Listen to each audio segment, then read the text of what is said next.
The BS Report is a free-flowing conversation that occasionally touches on mature subjects. First of all, This is the BS Report with Bill Simmons. it might be cool, I don't know. And if it's not, I don't The care. BS Report with Bill Simmons. Bill Simmons works for ESPN. He's also named the sports guy, and he writes a comical sports column. He must be a popular dude. The BS Report. It's got a real dirty sound, like a rusty steak knife cutting through a well-aged steak. Now.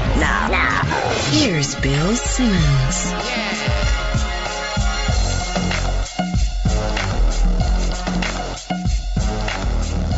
Welcome to the BS Report, a sunny Tuesday here in Southern California. This is the fourth time I've done this intro. That's we right. had to do it after we taped the podcast because instead of bleeping the swear words, we just decided to let them ride this Yeah. one time in the BS Report. So if swear words are something that make you unhappy or uncomfortable or Don't bitter, listen.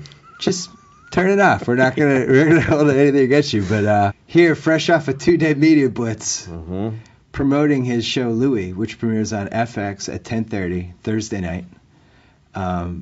He finished his third season, That's right. and now he's here. Louis C.K. Hello. What's chappening? What's happening?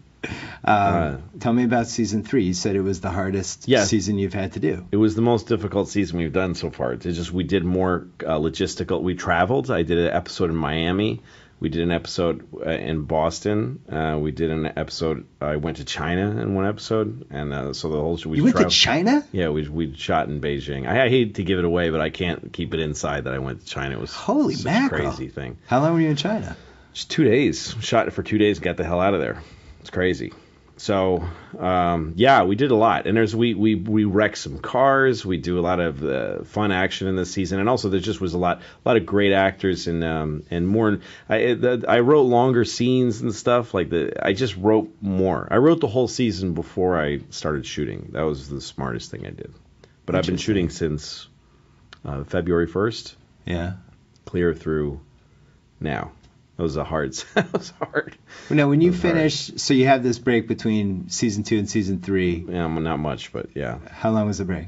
Well, between 2 and 3? Yeah. We had, I finished season 2 late because I was editing until Right.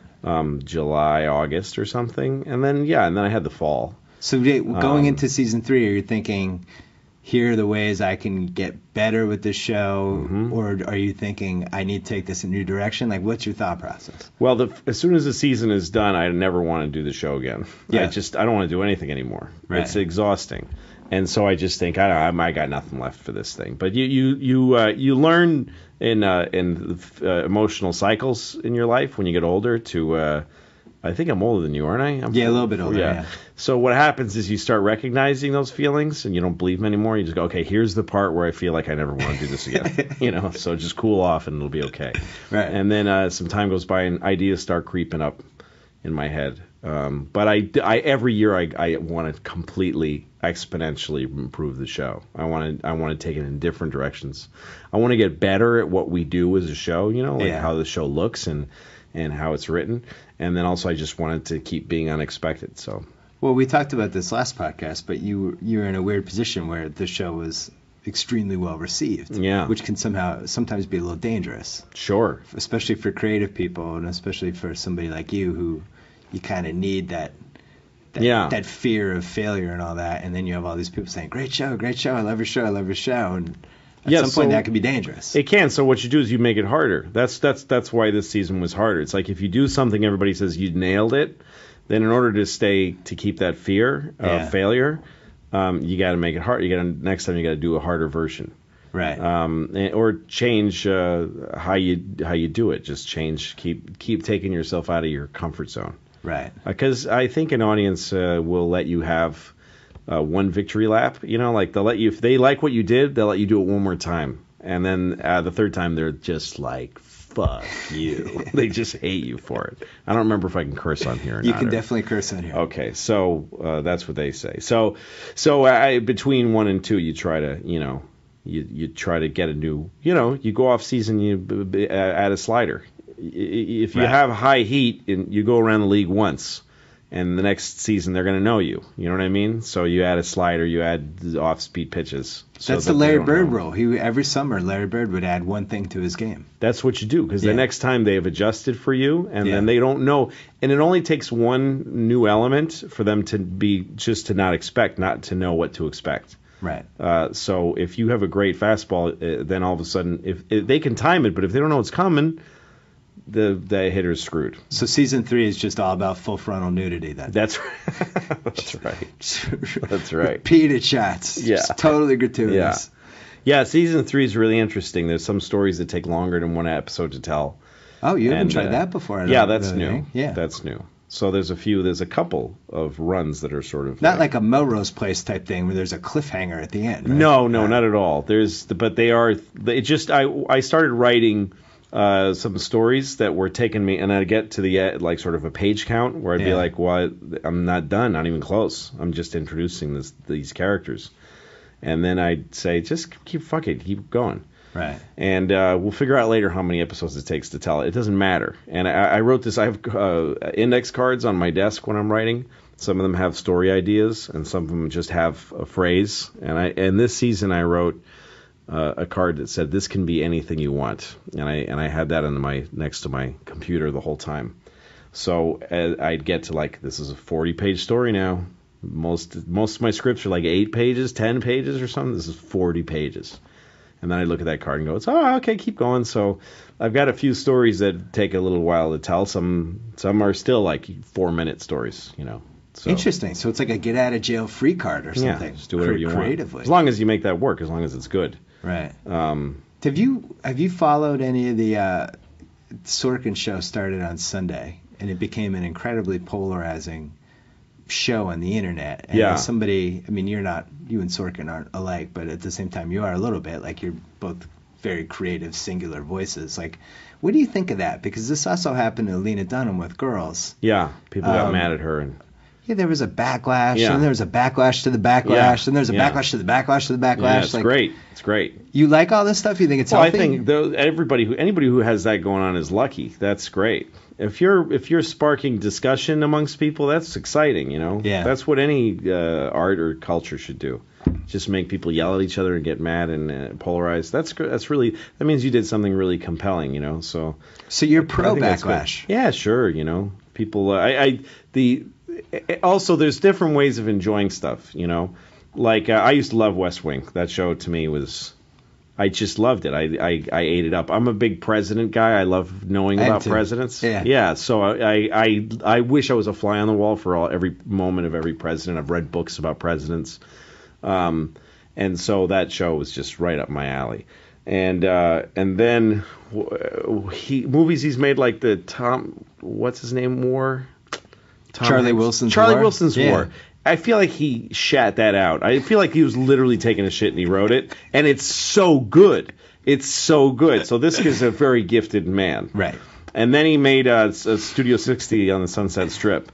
And that shows it's so terrible. It's like the worst thing anybody ever did.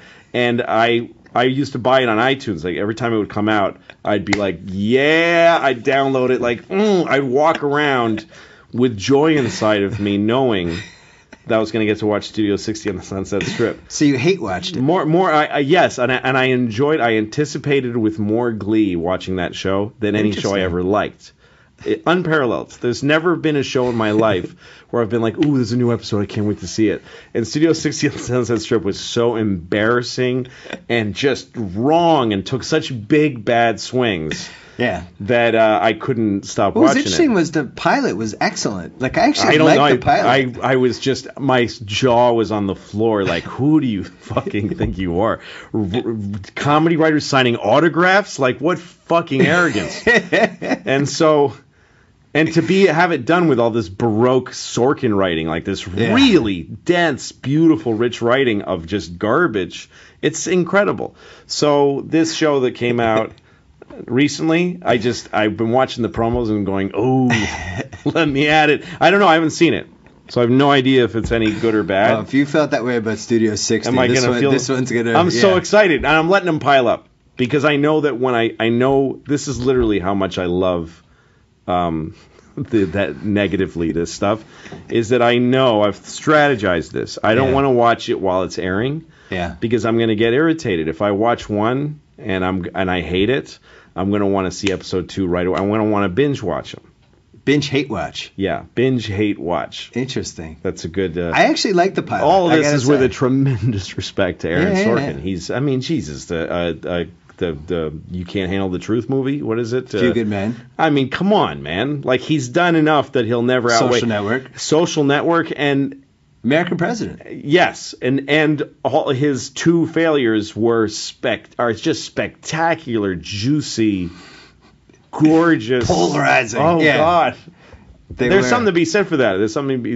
I think there has to be respect paid to a show that you just can't, that you're electrified by every second of it in a negative way. I like that he had so much confidence in himself that he wrote the comedy sketches himself over having real professionals. Oh yeah, and they're right just tragically bad because they're sincere comedy sketches. Yeah. That's a nightmare. Yeah. That's a perfect storm of bad is sincere comedy sketches. It would be like if you did a show and you're like, I'm going to be the reliever. I'm going to be the closer for the Red Sox. Yes. No, I'm going to pitch and I'm going to try to get the guys out. No, we could use it. We could use stunt footage. No, I'm going to do it myself. I really want them to swing. I want them to try to hit me. Yes. So but he's a brilliant writer. But anyway, so that's, to me, if somebody loved hating my show, that would be great. Well, maybe that'll be your swan song for Louie. It's just a show to just say goodbye. Season 6, you just try to polarize everybody and I always make it hate watchable. I've got that in me. Like I have, like on Twitter, I've got 1.3 million followers, and there's part of me that would love to do away with all to get to 0. Like that would be something. Go backwards. Getting to 1.3 million is something, but to get down to 0, literally 0, where there's not one person willing to follow, just lose them one by one, that would really be something. I think you would have to tweet constantly in complete offensive gibberish. I think that at all times. That's pretty smart, man. You'd almost have to hire somebody just to tweet for you constantly. It would just have to be noise. Away. Yeah. What'd you think about? Did you watch Girls or you didn't watch Girls? I saw a few minutes of an episode. I can't watch a lot of TV. Because you're busy. I'm busy, and energy and time allocation is my whole life. It's a very careful formula that I employ. And some would say you work too hard anyway, even though you have that formula. Yeah, but I mean, I only work half the week. The other half, I have my kids. So when I have my kids, I don't believe that. I know you like to say that, but I just don't see it. I think it's like one of those things. You're like that kid in college the kid in the hall gets like the 4.0, and you're like, no, I'm out 4 nights a week. I went to the library for an hour. The thing I have in common with that kid is it's cocaine. That's what that's it. It's just a huge amount of drugs. No, I mean, when my kids are with me, when I pick them up at school, it's me and them, and I don't answer a phone call. And when they're asleep, that's when I try to get a little bit done, but I'm always half in the bag. And then I'll watch a little TV and go to sleep. Next morning, I take them to school. And between school, while they're at school, 8:30 to 3, I can usually get 1 or 2 things work-wise done. Yeah. But not a lot. Well, one thing you've found time to do is watch boxing. And the last time you did this podcast, so we didn't talk sports at all the last podcast. And it went for like an hour and a half. Yeah. We somehow didn't talk about Boston or sports. Yeah. And then we were walking to your car. And somehow the boxing thing came up. That's right. And all of a sudden you got super excited. And we started, I forget what fight had just happened. And then I was like, are you a boxing fan? And you were like, oh my God, you have no idea. And then we were like, all right, we got to do another podcast, talk boxing.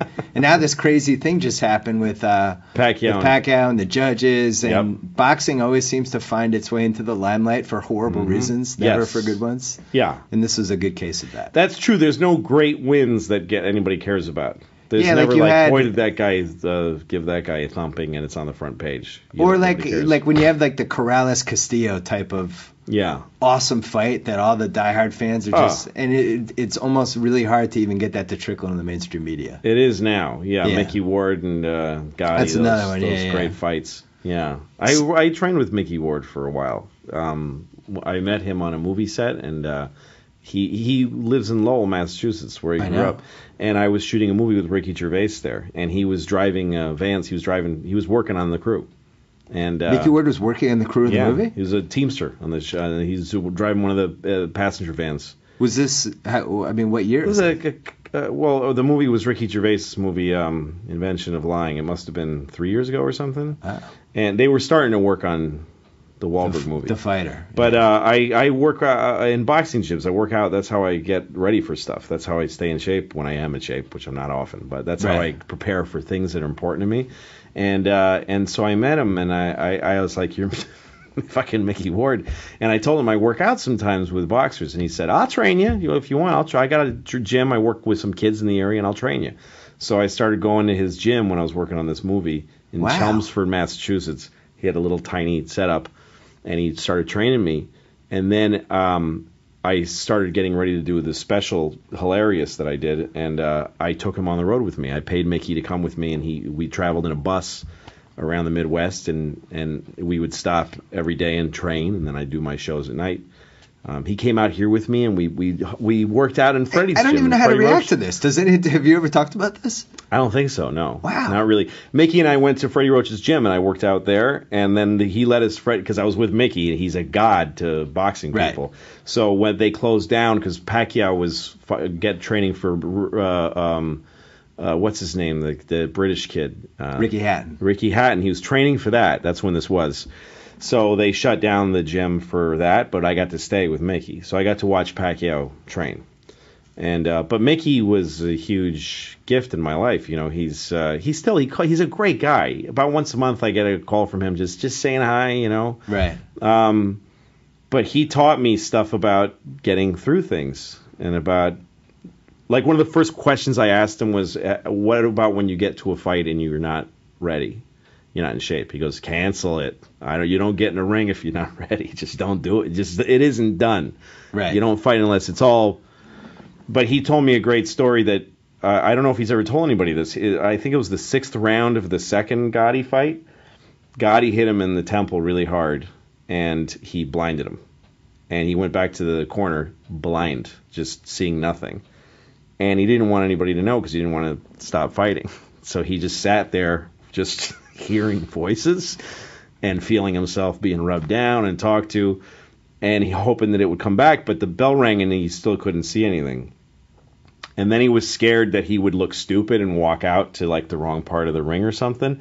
So he figured, God, he'll come to me. So he took like 3 steps out, totally blind, and felt Gotti approach him, and then Gotti nailed him again in the temple, and he got his sight back. And then he went another 6 rounds. I think that was in the 6th round? 6th round. I'm gonna have to look Halfway at this on through the YouTube. fight, this guy took those 2 hits and kept going. Holy mackerel! So, to me, the thing about boxing is, how do you do that? How do you take that kind of punishment and still do anything intelligent? And how do you still have the guts? And there's very few fights where the winner didn't have a disadvantage at some point, where he had to overcome something. Well, so that fascinates me. It's interesting because the concussion thing has become a huge thing with football and to a lesser degree hockey, a little bit with lacrosse. Mm-hmm. Nobody ever talks about boxing, where the whole goal is to not give the other guy concussion in every fight. You're trying to knock the other guy unconscious. Yeah.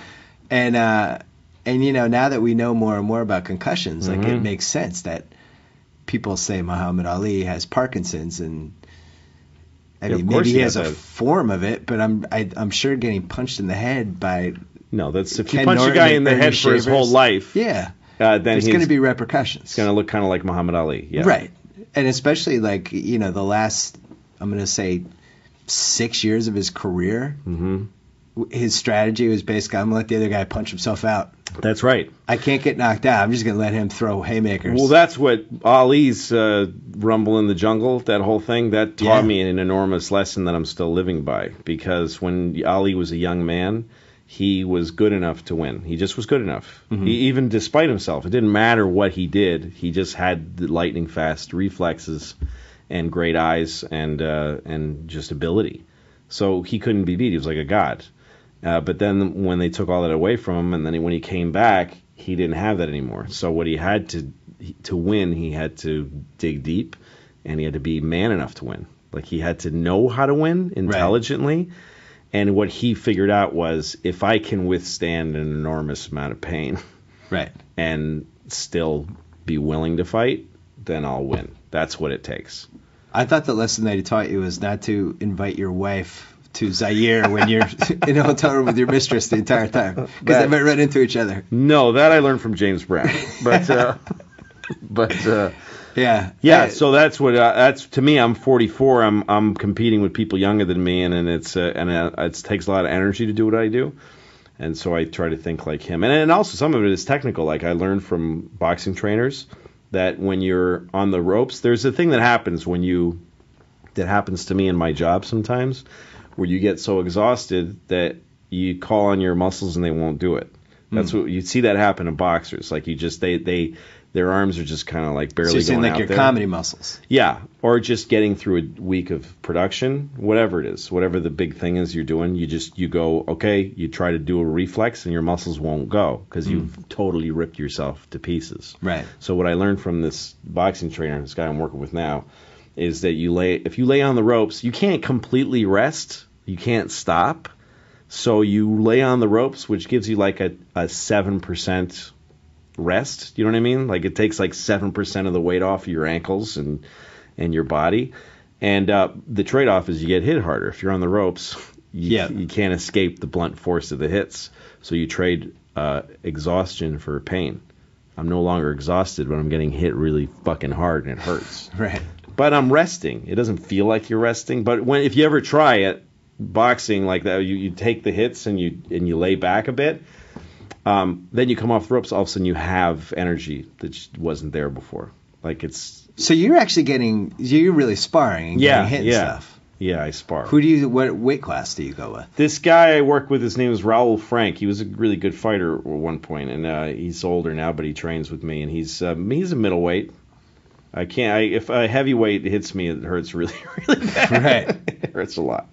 But also heavyweights are slower. So I've sparred with some heavyweight guys that trainers have. I'm always amazed by just when you see boxers in general. Like we saw Ortiz at the Starbucks here in LA Live a few months ago. He's a tiny guy, right? Yeah, he's really small. I mean, I think he probably fights at a lower weight than his weight class, or he fights at a higher weight than his weight class. Yeah, he does. When they have to get into the, they do the weigh and all that. But still, it's like you look at him, you're like, yeah, really? Yeah, Ortiz he's a little guy. A lot of them are little. Like Sugar Ray Leonard's like tiny person. Yeah, he's like a little the only boxer I ever saw in person that really intimidated me was Mike Tyson in New York. Because he's built like an oak tree. Yes, I saw him coming out of the China Club in New York in his prime.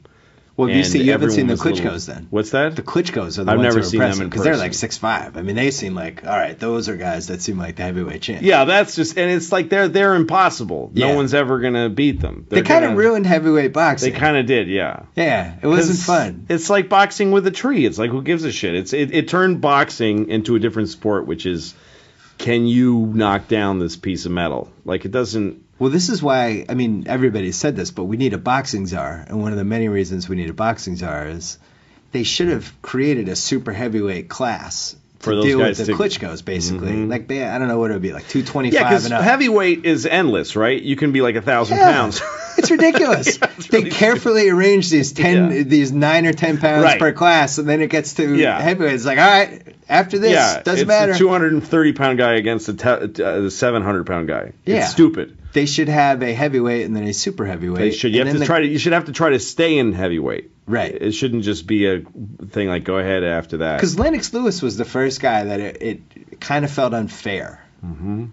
He was just too big, and he's too big. Also, he's one of the first guys that would just lean on guys. Yeah, and he's 235 pounds or whatever. There's that one heavyweight though who's great, and I don't know if he's going to get the fight. I can't remember his name. He's new, and he was a football player or something. He's a new guy.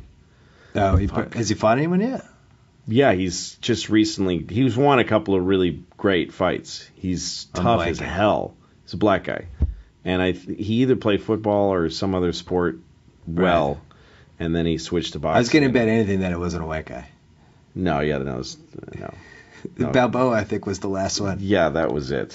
Tommy Morrison. Oh, God, Jesus. I think he was the last one. Tommy Morrison, very quietly, a decent YouTube You could spend a half hour enjoying Tommy Morrison really? on YouTube. Yeah, no, he is entertaining. He had a couple because- good ones. And also, he has facial expressions when he fights. Some guys just sort of turn into this thing, but when you can watch a guy really suffer, that's really fun. YouTube has been a godsend for boxing. Oh yeah, you can watch the great rounds. You can just watch call great them up. rounds, and guys like Ernie Shavers who just were totally came and went and never were discussed, and then you can go online and like the Foreman Lau fight, like all the classics are on there now. That's right. So you watch Pacquiao? Yeah, and you watched Pacquiao versus Bradley. And you were, sure. I'm sure horrified like the rest of us. Yeah, but you know what? I love the stories. You know, like. So you're in on Bradley? No, I'm not. I don't think he won the fight. Okay. But I'm glad it went the way it did. Because it's a great story, you know. It's like, I'm a Patriots fan, but the year that they went undefeated, I really wanted the Giants to beat them in the Super Bowl. That's just a better story. It's more dramatic. It's more fun. And I also like watching my team handle losing. It's a great thing to watch like a champion. Character builder. Yeah, when you watch a champion win and they go crazy and the teams piling on each other, it feels real good. But like the Bruins this year, when they lost to the Capitals finally in Game 7. In Game 7, what an amazing struggle. And hockey players really try hard. You know, it's a really hard sport. And so they get to Game 7 and they lose. And then watching them do the traditional handshake at the end, which is only hockey. I never see that in other sports. You know, when they line up and they shake hands at the end. They have the hug shake in basketball. Right. They do that. But not this formal lineup. And like watching the Bruins, and I forget the cap. I didn't follow the Bruins that well this year, but I watched the captain of the Bruins, like the guy who's can't remember his name. Chara? Yeah. He led he was like, come on, guys. Like, they were so bummed. Right. And they're in Boston. They're in the Garden, and they lose, and they're just depressed. And then he gets them together. Come on, let's go tell them. And then they go and they line up and they shake hands, and then you see the Boston goalie say to the Capitals goalie, who was a kid, you know, nice job, kid. And this is a great moment. And you know they're going home now. Right. They're going to shower and go home and not talk to their wives, whatever they do in the off season. But it's a really emotional experience watching them do that. So Pacquiao, who's my favorite fighter alive, and because I watched him train, I believe the guy. You know, I don't think he's a fiction. I believe that he's really what he says he is. So you're saying you think he's PED free? I do. I think so. I don't think he fucks with that. I think he's very religious, and I think he's actually has a kind of a weird, outdated superstition of people putting shit in his blood. I believe that. Yeah. But so he came to that Bradley fight, you know, having not done as well against Marquez as people thought he should have, and he's a little defensive, and he's distracted by shit at home. So this was like a test for him. And he was so goddamn good. It was one of his best fights, Bradley. He was tremendous. And you could see how much fun he was having. He was really enjoying it. And that he was excited for the victory. And when he took the loss, I was more interested in watching Pacquiao's face when he took the loss. Like the way he took it, just the disappointment. Like you could just see it washing over him. Like, holy fuck, I lost? That's a big loss for him. Yeah. And it means a lot because he can't call Floyd and say I won 50% of the fight. Like, it means a lot to him to lose that. But he took it. He took it like a man, and he said, I don't argue with the decision. And I actually felt like he should have been more disappointed.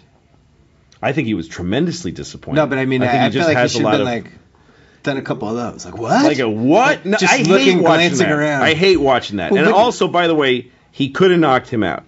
And Pacquiao has a weird little sore spot, which I think he's a very nice person. There's been a bunch of fights, if you listen to Freddie talking to him in the corner, where Freddie goes, please knock him out. And Pacquiao looks away from him. It's happening in a few fights. Like Margarito. Freddie wants knockouts from Pacquiao, and he won't do it.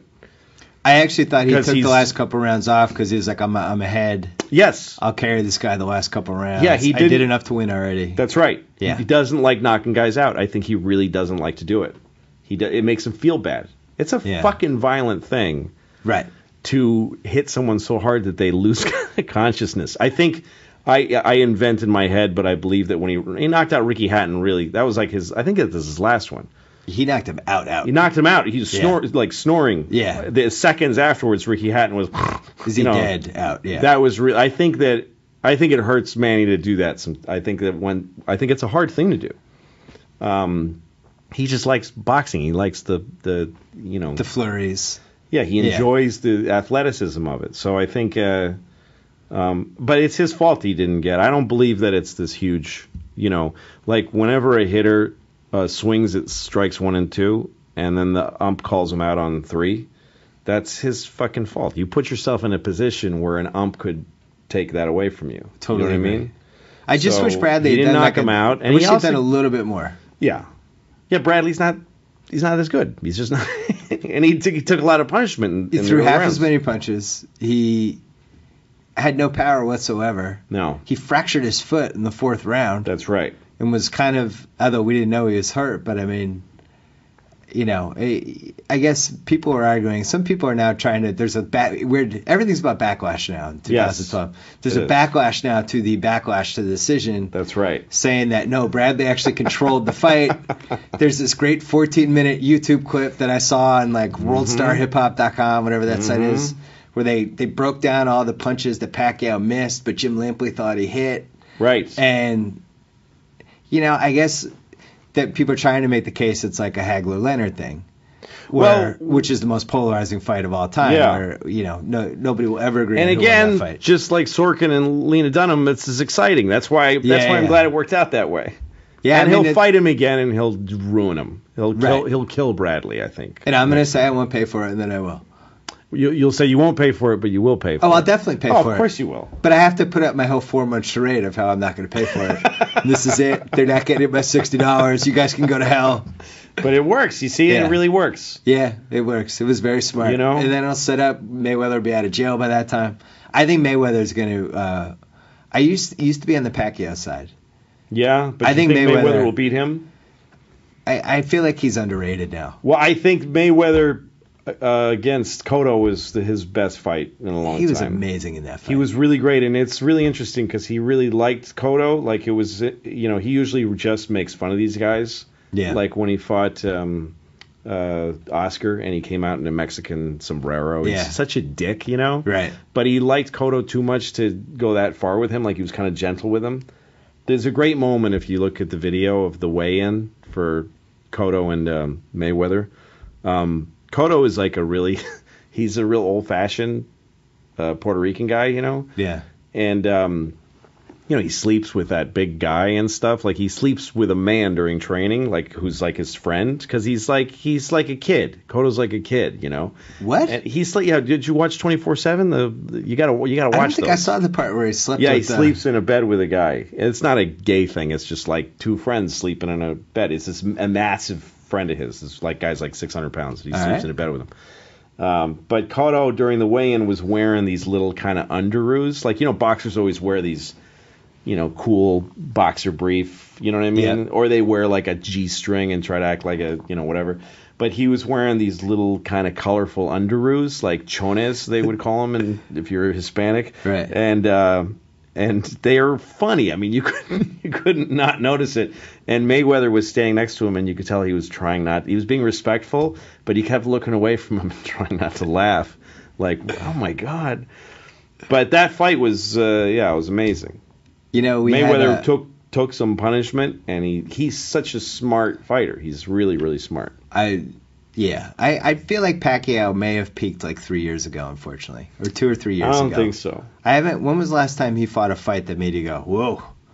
Man, he laid the smack down in that one. Like, I haven't totally gotten that feeling from him in a while. He beat the shit out of Margarito. He broke his face.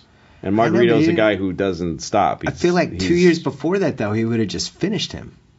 Yeah, I don't know. I really honestly think he thinks it's a brutal thing to knock a person out. And he thinks it's enough. I think that this Timothy Bradley thing may have taught him that, because he is an evolving human being. True. But I don't believe that any ability has gone out of his body. I think he's amazing. I've become more and more fascinated by Mayweather because I think is declining. I think he's getting... Well, I don't think jail's going to help him. It's never good to be in the joint. No. It's never good. The joint is never. There's no plus side ever. No, it doesn't improve anybody's life. Yeah, nobody ever said, I'm going to get better at sports. I'm going to spend 5 months in jail. Yeah. If you're fat, then you can lift those weights like they show, and then you get a little buff. Yeah. But Mayweather's not going to. When we did the podcast with the president, we wanted to hire a crew to shoot it so it looked nice for the Sports Center clip or whatever, and we ended up hiring the 24/7 crew, which they were like between gigs or whatever, and so we had like 4 hours to kill because we were in the White House, so we were just asking them 24/7 questions, because these guys have done all of them. Yeah, and these guys revered Floyd. Which I thought was really interesting. And they were saying, like, they always judge the boxers by how seriously they take the road work, how much they run, and they can watch this stuff as they're filming, and they can tell who's going to win the fight. Wow, right. And they were saying that Floyd was just, like, his work ethic was insane. And they were saying that he'll never get credit for that because he's such a goofball, because of the gambling, because his crazy family, and he's made himself such a character. And they were like, the thing that, he's got like a Jordan-like work ethic. Yeah, he's not going to let anybody beat him, so he'll take as much time as it takes. Right. But I do think if Manny fought Floyd, he would change everything he does. Like, Manny gets distracted by being a congressman and stuff, but I think if he was fighting Floyd, it would be a big game changer for him. That's funny. Like, man, he gets, like, we just casually say, man, he's distracted by, being a congressman. Yeah, like, we don't give a shit. Can you imagine, like, a boxer, like another, like, Alex Rodriguez? Yeah, it's like, Alex went over just because he's a senator from Iowa, just because he's fucking the chairman of the House Ways Committee. Yeah. So what's the best fight you've attended? Because you've obviously been to a few. I saw, I like that kid Alvarez, the redhead. Yeah, Canelo Alvarez. Yeah, I like him too. He's all right. And he's not been tested that much yet. He fought Shane and probably should have put him down a lot faster than that. Yeah. And but I like a redhead. I'm a redheaded Mexican, and he looks like me when I was a kid. And I think he's a sincere fighter, and I think he'll do So you've adopted him? Yeah, so I saw him here in L.A. at the Staples Center.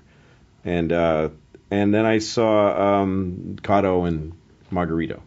But it's hard going to fights because you don't see much. It's hard to see. Like, even if you have great seats, the fucking ropes are in the way. It's like, it's not.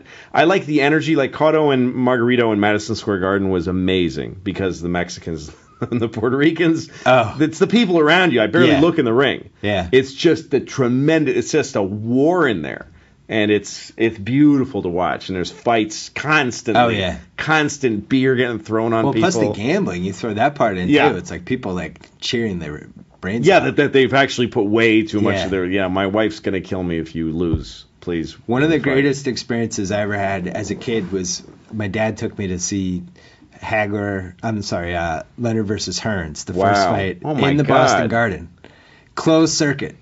Jesus. Which sounded like kind of like gimmicky at the time because it's like, so we're gonna show it, we're gonna put whatever they did, I guess sheets or however they, and it was awesome. That's so great. Most of the crowd was actually rooting for Hearns for some reason. I don't know whether he was like the underdog or whatever, but I was like a big Leonard guy, and it was just going back and forth. I was like 11, but. Wow. But it was awesome. But like when you're in the arena for the right kind of boxing event, fights, it's the best. Amazing. Yeah, it's the best. It is. When someone starts getting a little momentum and it is amazing. I saw Hatton Pacquiao. Wow. And Hatton had a lot of his countrymen there. That's right. And then they all had to go home. Like after 3 rounds. That was really great to hear them doing their fucking... Yeah, they're doing their songs. Hey, Ricky. And then between... In like the second verse, he's fucking down and gone, and you have to get back to England, and you're hungover. That was and plus, great to send them home like that. Those guys started probably 8 in the morning. Oh, God, yeah. No, fucking English people, forget it. It's 4 in the afternoon. They're all wandering on the lobby of the MGM or whatever. It's like, oh, boy, this could be a hairy night if Ricky Hatton wins. No. And they don't really have anybody now in England. They had to... Calzaki's retired. He was Calzaki was great and never really... what's the defining fight of his? Like, you can't even really come up with it. He didn't make much of a career of it. No. Like, he mostly fought in Wales, like almost exclusively. And, that's always a red flag when the guys do that. What was the guy in Montreal who just did that and he got his butt kicked? Oh, yeah, who was that? Oh, man, I'm blanking on the names. I just watched that fight on Epix. Yeah, me too. Boutte against... Boutte is the guy Boutte against what's his face? Can't remember. This is terrible. I'm just old. I can't remember any of the names. Why can't I remember that guy's name? Butte was the guy who would never leave Montreal. Right. And he fought the guy who was in the super middleweight tournament. I'm blanking. And now the boxing message boards are going to make fun of me because I can't remember the guy's name. Well, just don't cut this part out. Yeah, I just, you know what it is. Don't make yourself look bad. Edit it later and be like, like say the guy's name. Somebody else. But yeah, that guy never left Montreal, and that was like the big rap on him. And yeah. I guess that is a little bit of a red flag. Well, it's like when you see comedians start out, like young guys come and do stand-up like at open mics. Yeah. And they bring their family and their friends, and they bring their drinking buddies and their friends from work to their first open mic. You're stacking the deck. And they come out like a rooster, and everybody's laughing, and they get cheered off stage. And that guy's good for 2 shows, and then he's done. Second show he comes, his friends aren't there, and he just 10 seconds into his first set. I've seen it a million times. 10 seconds into his second set, he's already decided to never do this again. How important is it to be really heckled by the wrong people in your formative years as a comedian? Oh, you really need that. You need it. You need adversity to get good. You need to be tested a lot. So, yeah. Is it one of those things that's almost like boxing where you need to get hit and you need to react on your feet to even know how it's going? Yeah, you need to get the ability, to absorb pain. You know, the first time you get hit in a boxing ring, you just do all the wrong things. All your instincts are to cover up, bend over, and flail. And you're just an amazing target if you do that. So you have to do something very counterintuitive as a fighter. When you get punched, you have to just stay right there. You have to stay open and loose and relax, because then you're intelligent and you're able to see, and, you know. Because it almost seems like patience is the most important thing you can have there. You kind of wait on it, you milk it. Yeah. You fire back at the guy. You're in total control. It's like a command thing almost. It is. And also to be able to say, yeah, you did that, but you're hitting me as part of my plan. Like to be able to incorporate, you hit me, but I'm still doing what I want to do. I'm actually controlling you through you hitting me. You use an interesting ploy sometimes. You'll proactively go at the guy and get mad at him for trying to ruin the show for other people in the audience. Yeah, that's what I do now, because I'm not afraid of anybody. So because but that comes from those early shows. Somebody would heckle me and I would reel. I mean, this is in Boston, open mics. Right, yeah, that's brutal. You don't want to get heckled in Boston. No, it's so, and they chant nah nah nah nah hey hey goodbye. Like if you don't get laughs for 10 seconds, you're gonna get chanted off. Yeah. It's so, and also there's a feeling in Boston when you do stand up there and you're not good at it yet that you might get the shit beat out of you. Like it's not just getting laughs or not. It's not just the humiliation. You kind of I did shows doing open mics where you kind of look at the parking lot before you go back to your car, like you do it, and it's not because you insulted them, it's because you sucked. Like people will fucking wait for a weak shitty comedian to not only heckle him but beat the shit out of him. So I mean, this was the 80s, maybe things have changed, but hey, funny guy. Yeah, it's like that stuff. Yeah, where you going? So you wait, or you ask like a bartender to go outside and see if is there anybody around my car. You just go. So that's you get used to not reacting the way they want you to, and just taking the. But yeah, now when people heckle, I lecture them. I remember the name of the boxer, and you can vouch because you were here this whole time. That I didn't look at my BlackBerry or anything. Yeah, no, you didn't. Carl Frock. That's right. Yeah, I knew it was going to come to brandy name. Once I pass 40, like the names don't come right away sometimes, but then eventually they'll come. So, do you feel like a kinship with the other people who kind of made their bones in the Boston comedy scene? Because it's kind of a longer list than people realize. Absolutely. Yeah. I mean, geez. Who's the godfather of that scene? Is it Stephen Wright? For me, it's Stephen Wright. Yeah. He's the guy I loved growing up, and he was the guy I found out that there was comedy in Boston because I loved Stephen Wright. And when I heard he came from a club scene in Boston, that gave me a beacon of like I could be a comedian. Right. I just thought how do you become a comedian? I figured you put on a tuxedo and go to Vegas or something. I didn't know how the fuck do you do it. Right. And then I found out there's a local comedy scene that Steven sprung from, and I loved him. So I started doing comedy in Boston. It's weird to think that Jay Leno is a Boston comedian. Jay Leno came before the Boston scene started. But he did like strip clubs. He came up hard. I mean, he came up hardest Boston you can come up. Jay is he's a Hall of Fame guy to me for stand up. But he's Boston. Stephen Wright, Dennis Leary, more of an actor. Now people associate him because he's got the accent even now. Even now with Boston. Yeah, he's from Yeah. Charlestown. Right. That's really Boston. Yeah. That's like, there's nobody, most people in Boston won't go to, they're afraid of Charlestown. Guys in Southie are afraid of Charlestown. But who else? Well, then they had the guys who never totally made it out of Boston. Oh, well, there's that huge, like Lenny the Steve Clark. Sweeney type. Well, Lenny Steve Clark made it out, Sweeney. but Yeah, Steve he made Sweeney it was out. like a giant in Boston, but I don't Still know if is, nationally yeah. he was that known. He never got known nationally. No. Yeah. He was really a local guy. Don 'Cause Gavin was a great comic. There in was Boston. ways to play it. Like Kenny if, Rogerson. If Yeah. you played the local scene, if you played to the local scene with your material, you could just do it for 35 years there. Well, Boston had a huge comedy scene. When I was starting out in the 80s, there was like 8 full-time clubs, Yeah. and they were all really lucrative. So if you could make Boston work for you, you could make a ton of money That's and not the case also anymore? feel like a star. They're all gone. Really? Yeah, when I went back there recently, Even the Comedy Connection's gone. the Comedy Connection is now the Wilbur Theater, and that's like a headliner room for out of town headliners. You know, like Jim Gaffigan will play there. Those kind of guys will go play the Wilbur for 3 nights. But it's not. There's no show there on a Wednesday night or Monday. They do a lot of music. It's not a comedy club. It's a theater. Right. That's what the Comedy Connection became. The Comedy Connection in Faneuil Hall, that was a club for local comics, it's gone. I guess Dane Cook counts too, and Gary Goldman counts. I'd love to see the rankings. Of course. Dane Cook is one of the biggest comedians in the history of comedy. I wonder if you did city versus city. I don't think you could beat Boston. I don't think it's beatable. You don't think New York would be? I think New York would probably be right there. Yeah, I guess so. There's a lot of history in But New if you're York. talking about non-New York, I would say Non-New York. Boston might have the most. It might. San Francisco used to be a big. A lot of people came out of San Francisco. Robin Williams and. You're right. But Boston, yeah.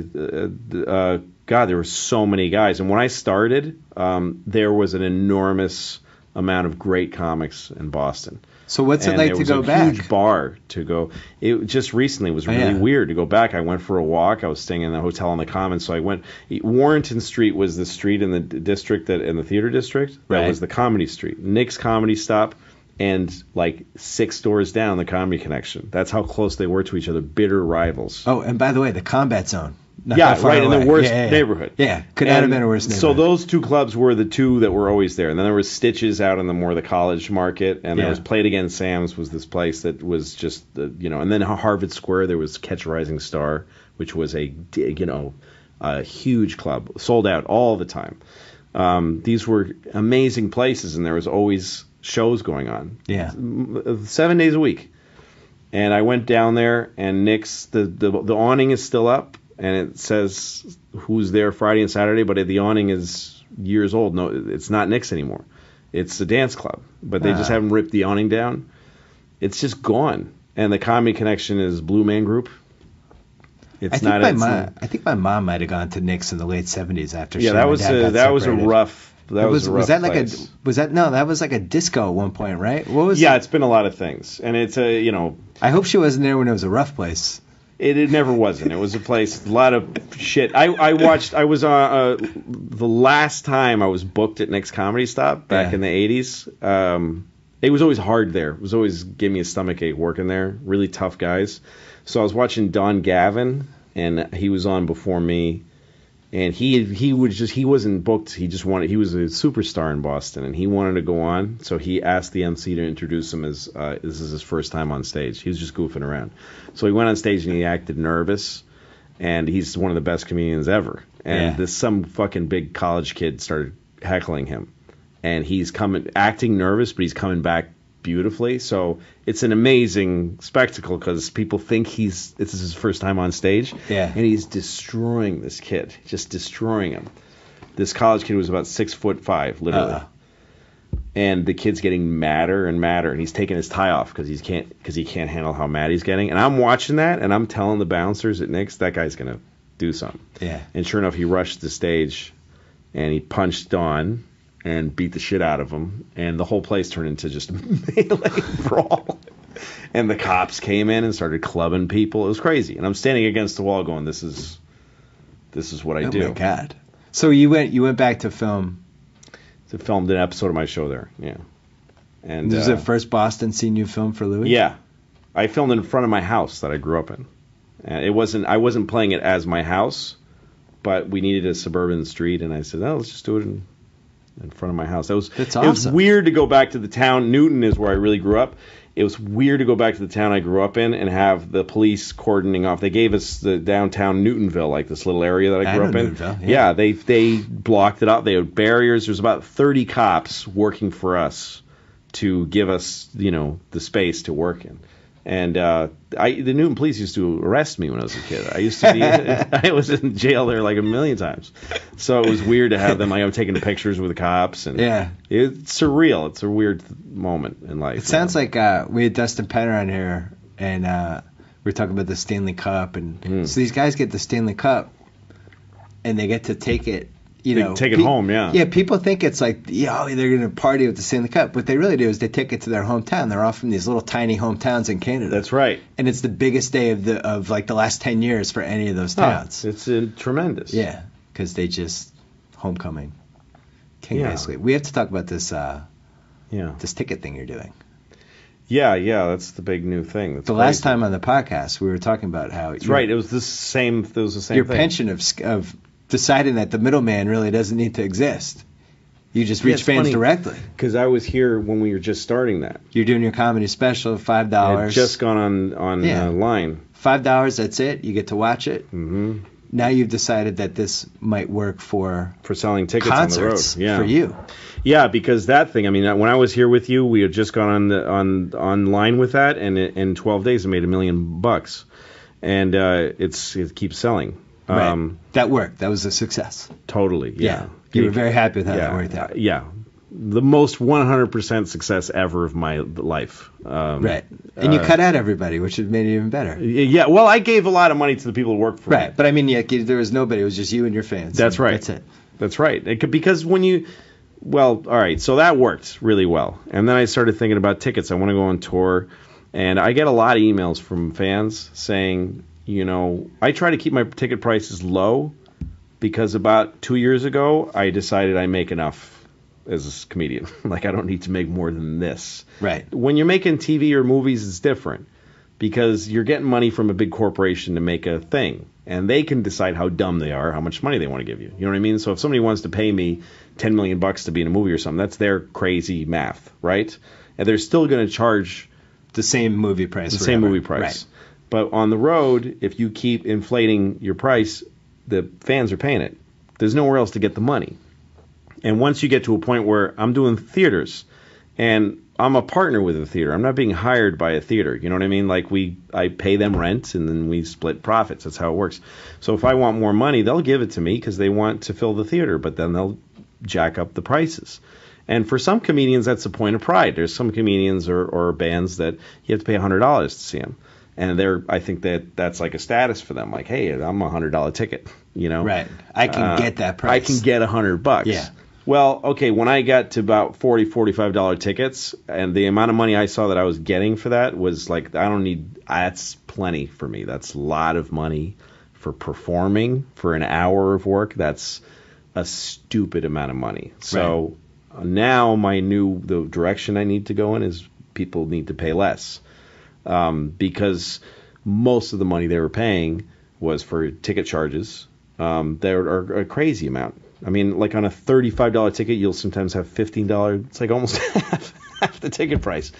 Yeah. And then also the scalpers and the secondary market. Yeah. eBay, all that stuff. All that stuff. StubHub.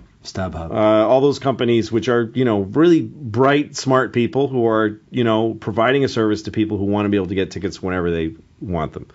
But who gets screwed is a fan who can barely afford your ticket to begin with. They're not going to get to pay $45. I'd like to charge $45. Nobody gets to pay it. So how'd you arrive at $45? Because to me that was like I looked at what I've charged in the past, and that's always the bottom. Like it's always like somewhere between $45 and $55. But then after charges, a $45 ticket becomes like $75. Like after all the shit that had the taxes and everything. So I figured if I go down to $45, most people are paying half of what they paid last year. And we found a way to do it with it. We made a ticketing system that's just on the site. You can't buy it anywhere else. There's nowhere you can get it. It's exclusive on my site. It's very, very low ticket charge. And so I just incorporated it into my So I buy a ticket. Ticket, yeah. I have my 2 tickets. Yeah, they're yours. What if I try to sell them to somebody else? You have somehow figured out a way to track this. If you go on a website and you advertise your ticket for higher than it's supposed to be, it says in really, not just in the terms and conditions bullshit. Right. It says it in bold letters above the buy button that if you try to resell it for more, we can cancel it and we'll refund your money. But the person, and then some places, state by state, there's like laws that protect resellers in some places, and some places there aren't. But the thing that's helping us, I think, is that it's very low confidence for people. If you buy a ticket to my show this year on eBay, it might not work. The barcode might get canceled. Interesting. Yeah, it might not work. And we have that right. We have the right to revoke the ticket. Whether we do or not, we may not find every ticket. You know what I mean? Some people try to hide like where the ticket is. We have some ways to find out. Some we don't. Scalpers are they're very strong. They have a lot of legal money and stuff. So I don't know how many fights we'll win or how many will be given. But if you're taking a big risk. If you buy one of my tickets for more than I charged, if you put my ticket on sale for $45, nobody's going to bother you. It's fine. But if you put it for $245, yeah, then you might if you're the one who buys it, you might have it might deactivate in your hand. Here's my fear for you. This has almost ruined Pro Jam's career.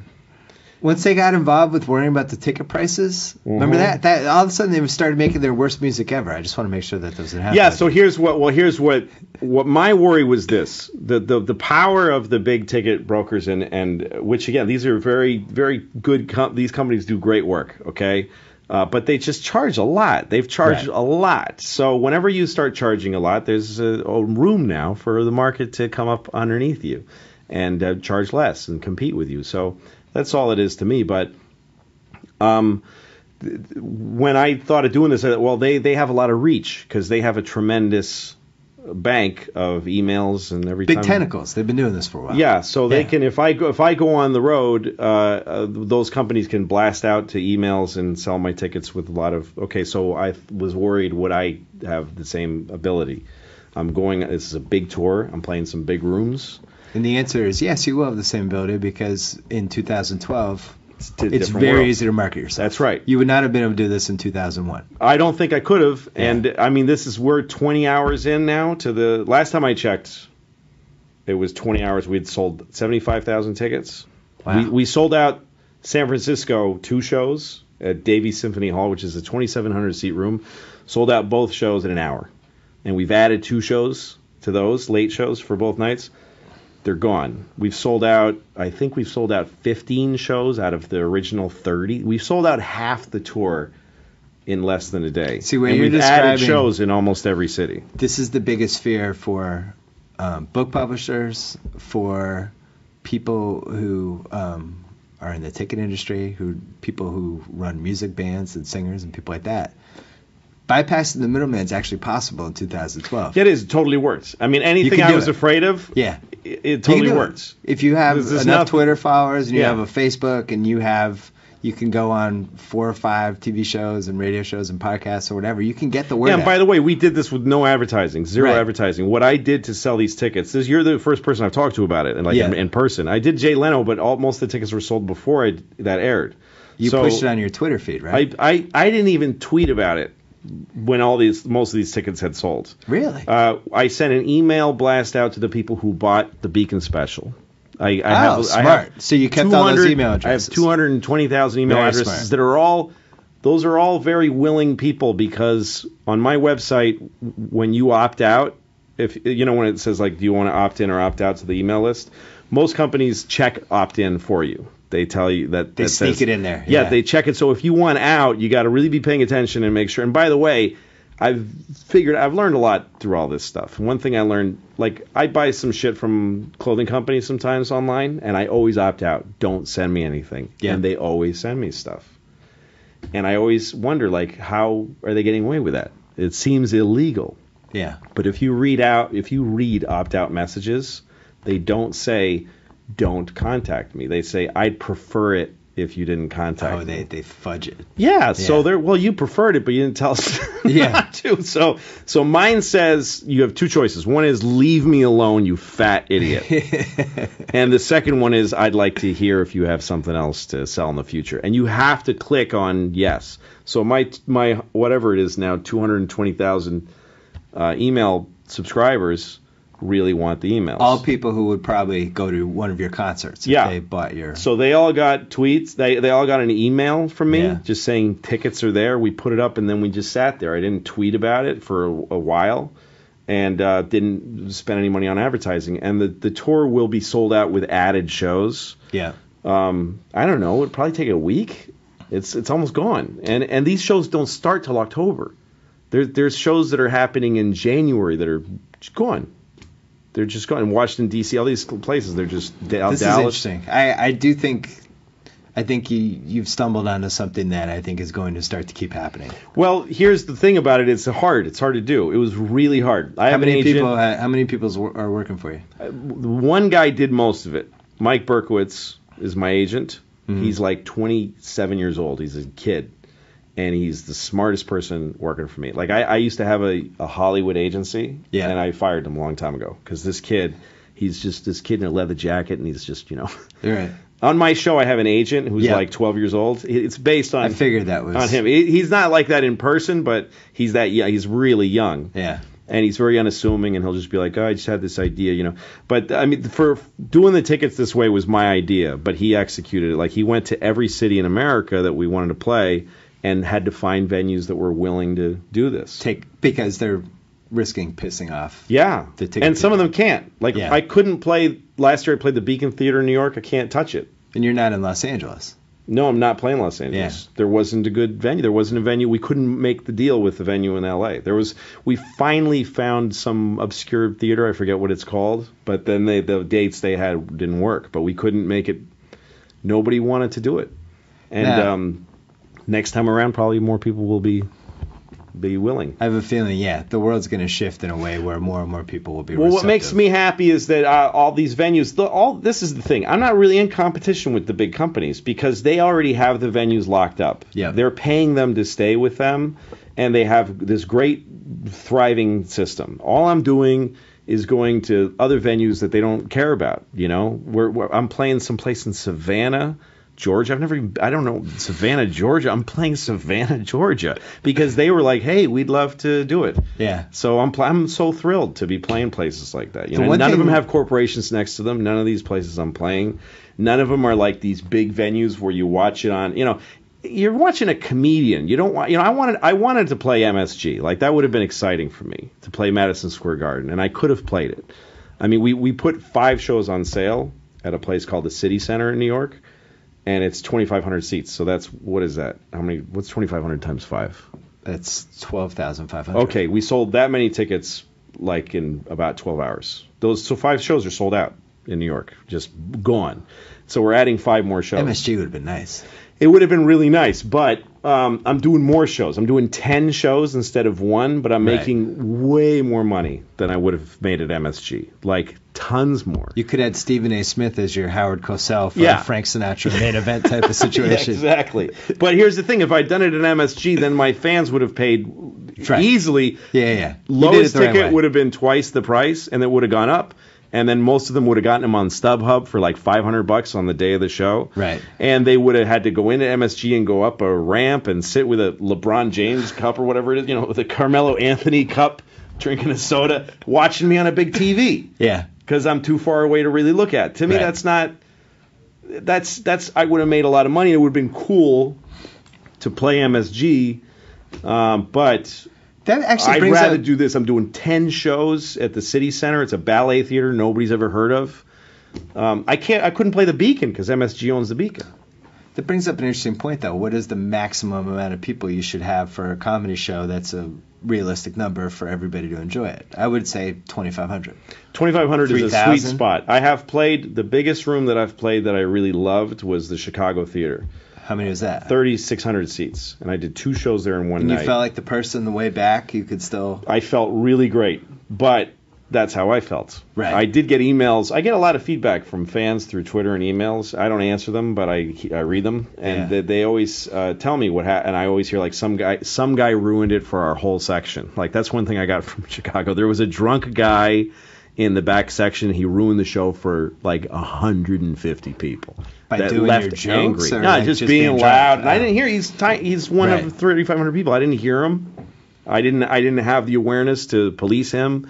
There's too many people for the ushers to get at him. So 2,500 is an excellent. What's the excellent smallest number you could go before it starts to get weird? That doesn't. I mean, I used to do comedy for 12 people. You know, I did comedy in New York in the 90s when the bottom really fell out, and you'd go to the Comedy Cellar and they'd literally make you do a show for an empty room, Right. because the owner smartly thought, if people peek their head in and there's nothing going on, you know, you got to prime the pump. So literally, you'd go on stage There'd be nobody in the room? and you'd do jokes for nobody, and then somebody peeked their head in and they'd sit down. Now you'd have one, and that might be all you get all night.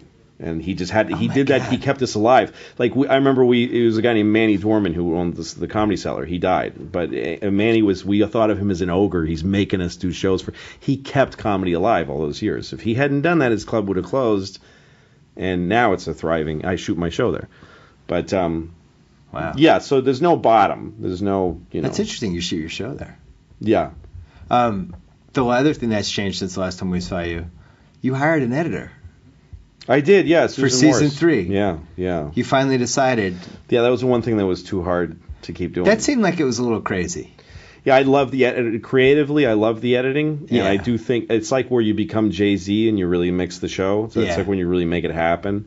And I still edit the show, but I'm working with an editor. But at least you have somebody who's I doing have it. somebody who she does the first cut. And she helps me, and but I sort of put the show together still. But Right. she cuts the scenes, and she's very talented. And I decided I would only get an editor if I could get the best one. And to me, that I said it like a joke. Get Susan Morse.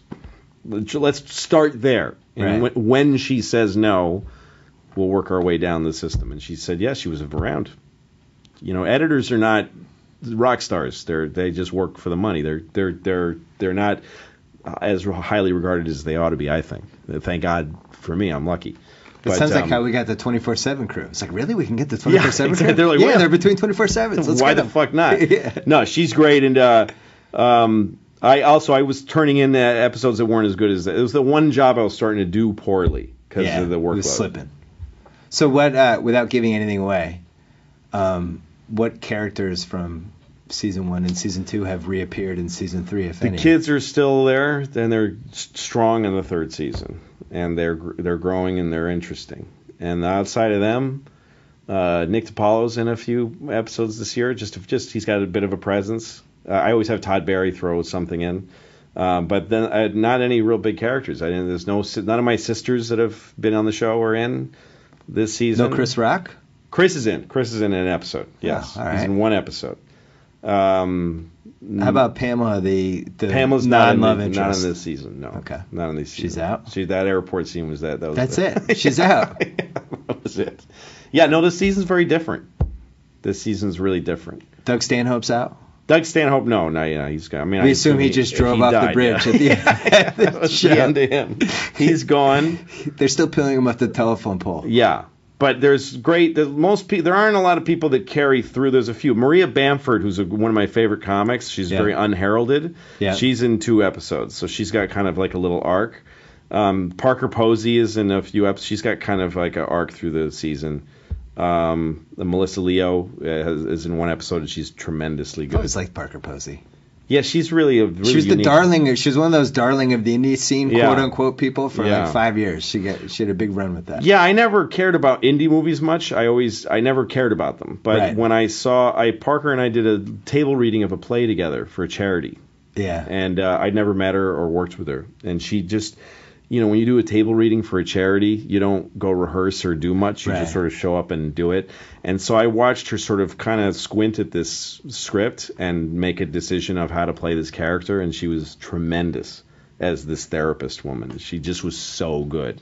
So I wanted her in the show. So she's got a 2-part run that she does. That's Did you hit that weird point where the show has become successful and likable enough that people are coming up to you and kind of hinting that they'd like to celebrity be on it? people? Yes. Hey, if Yeah. I'm kind of free the next few months, like that kind of stuff. Yeah, sometimes somebody very famous will come up to you, but they don't say it like that. That's like that would be. How like do they say it? That gives you an out. Hey, Yeah. I'm around. They say I'd be happy to do your show. They say it like you just. I'd be asked. happy to do your show. They say it like you just asked. Listen, what do I you love say your if show, and I'd be happy to do it. Thank you. Yes, I will. And I'm like, oh well, I always say that's great. That's great to know. Thank you. Yeah. Well, that's great to know. That's interesting. know. That's kind of your own out. Yeah, because it is. It's great to know that that person would want to be on my show. So like Tom Cruise calls and says, I got no use for It's Tom Cruise. I mean, I'd love to be on your show. I'm like, okay, Tom Cruise, that's great to know. That would be hard to think of something for him to do. That would Yeah, be he's good too for my famous. show. That would not fit into he's the Louie actually world. pretty malleable. He's done some, like the thing he did on that Ben Stiller fake war movie thing. That was pretty great. That agent character. Right. That was pretty great. The thing he did in Magnolia was pretty. I think He was great in Magnolia. Yeah, he's really talented. That guy's, and he's a veteran. He could. Listen, you're preaching the Cruise choir. You don't need Yeah, to. exactly. You don't need to You don't ship need- me yeah, on Cruise. yeah, I've been yeah. with Cruise for 30 years. Yeah, he's great. The move with Cruise, I think, would be to take his cocktail character, Brian Flanagan, and you're in a bar and he's just bartending, and you don't even really address it. Just have him there. Yeah, it's like, it didn't really work out for Brian Flanagan. It's tricky too because a lot of shows like Curb have done great versions of like running into a celebrity, Right. And my show has a showbiz reality, Right. So if Which you somebody's did with Chris, right? If someone's too big, they can't play a character. You know what I mean? Because I am in show business in the show. So Melissa Leo's one thing. She's a character actress, and she was perfect as just this towny girl that I go out for drinks with. I always thought that was an interesting line with Curb when that person was like, I felt like they were probably famous enough to play themselves, but they're playing a character. Right. And it's like, well, you also could have played yourself. So you're, It's a weird line. I mean, my default always is just to use a really great working New York actor. New York is it's lousy with great actors. And they come and they work so hard. You don't have to work around their dates. There isn't this thing of like, we have this guy for one day. And then there's guys like F. Murray Abraham's on again this year playing a different guy. Nice. And his scene in this season is one of my favorite things. So Robin Williams is on this season. Robin Williams? Yeah, we became pals, and I wanted to put him on, and I had that problem with him. Like, I don't want him to be like a celebrity that I run into thing, but I don't think he can. He's a comedian. I don't think he can play a part. Like, he can't be a clerk in a store. So he is himself. You couldn't be the bearded therapist? Yeah, no, it wasn't going to happen. But he plays himself, but I don't know him in the show. Oh. Like, we don't. It's us meeting, and we have a common experience. It's a really interesting episode. So who won the season 3 Doug Stanhope Award for actor who exceeded your expectations? Totally blew me away. Yeah, you're like, holy shit. It's so scary to say it because I don't know if I want to keep this a surprise. Then don't say it then. I want to be surprised by season 3. Yeah, it's a guy you're not going to believe who's on the show. It's a guy who's known but not as an actor. Oh, good. This is good. See, now you've whetted my appetite. Yes. There's a guy who's going to show up in episode 10. No, 11. All right. Episode 11, there's going to be this guy on who is not an actor, who's an icon, and he turns into massive. He's the best actor I ever. He's like Henry Fonda. It's unbelievable. This guy. He's great. I'm looking forward to that. Yeah, but I'm going to bury that. I don't want anybody to know. Anybody who knows who he is, some people won't know him on sight. Okay. But when they see him, they're going to go, "Is that fucking that? Are you serious that it's that?" And then you'll assume that he's just in for a couple of lines or something. But he carries an enormous weight. He's a 2-episode character. Okay. He carries an enormous weight, and he kicked ass. And it was another total unexpected. Best actor of the season, I think. All right. He's The not Doug an actor. Stanhope winner. Who won in season 1? Doug Stanhope was probably the best actor I had last year. Who was the season 1 winner?